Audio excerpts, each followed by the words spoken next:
राधे राधे।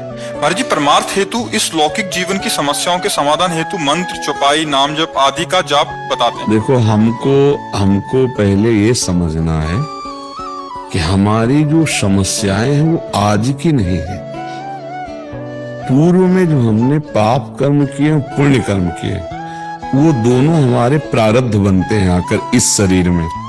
अब जो हम करते हैं क्रियमाण है, नया कर्म, नई फसल है।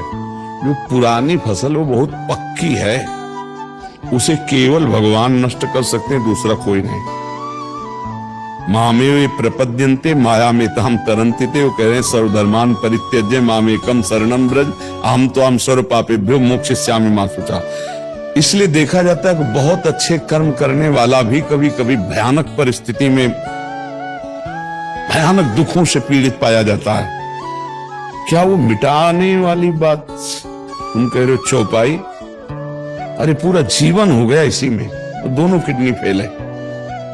आप कौन सी चौपाई से कष्ट मिटाना चाहोगे, या जीवन हो गया?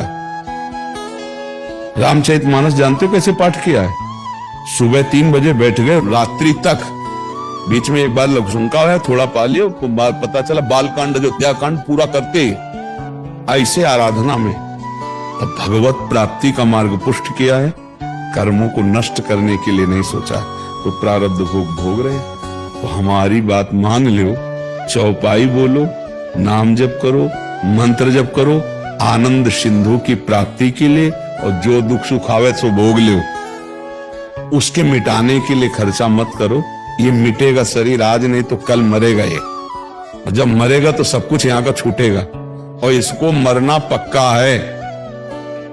और जब तक जाना नहीं, तो ये जो बेकार किडनी है ना, इन्हीं से हम दहाड़ते रहेंगे। हमें पता है उनके विधान को, इसलिए मुझे बिल्कुल डर नहीं है। तो हम वही बात आपको समझाना चाहते हैं। अश्रद्धा हो जाएगी आपको कि हमने ये चौपाई किया, हमारा काम नहीं बना, क्योंकि हमारे बहुत बड़े बड़े पाप जमा है।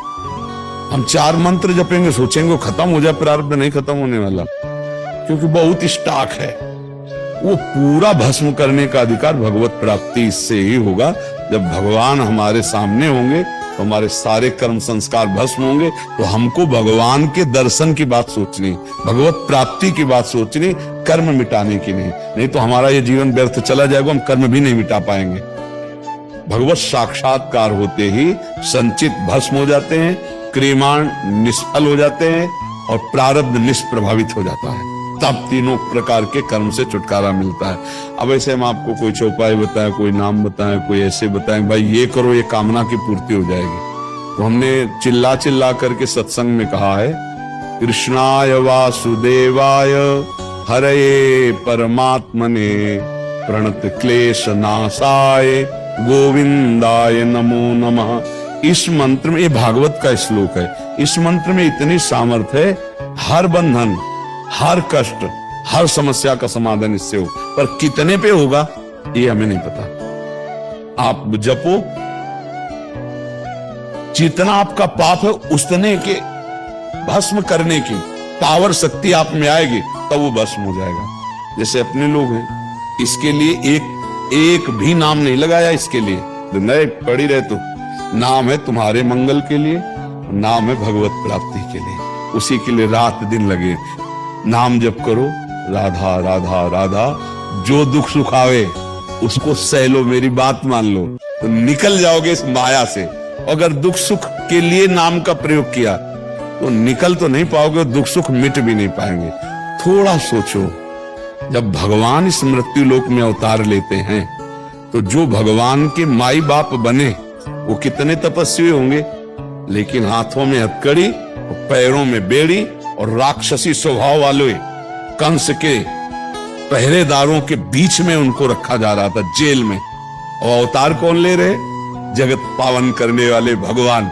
सोचो जरा, वो डर करके भगवान को गोकुल में छोड़ते हैं, प्राण प्यारे पुत्र का त्याग तत्काल। अब जरा विचार करो, और उनको कितना सताया जाता है। उनके 6-7 पुत्र तो मार डाले कंस ने, क्या क्या कष्ट दिए। अब आप विचार करो, जहां भगवान अवतार ले रहे हैं वहां ये समस्या है, वो हम अपनी समस्याओं को मिटा देंगे।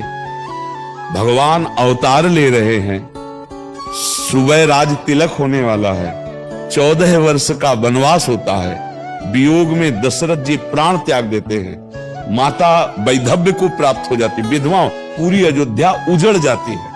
क्या है? भगवान 14 वर्ष नंगे पैर वनवास, क्या है ये? दिखाया कि संघर्षमय जीवन तुम्हें जीना ही पड़ेगा। नाम जप करो भगवत प्राप्ति के लिए, दुख सुख को सह जाओ, छाती मजबूत रखो, रौंद के फेंक दो, आगे निकलो दुखों से। ये घबरा के कि मैं क्या अनुष्ठान करूं दुख दूर हो जाए, ये आओ दुख, मैं अनुष्ठान करूंगा भगवान प्राप्त हो जाए, तुझे मैं भोगू।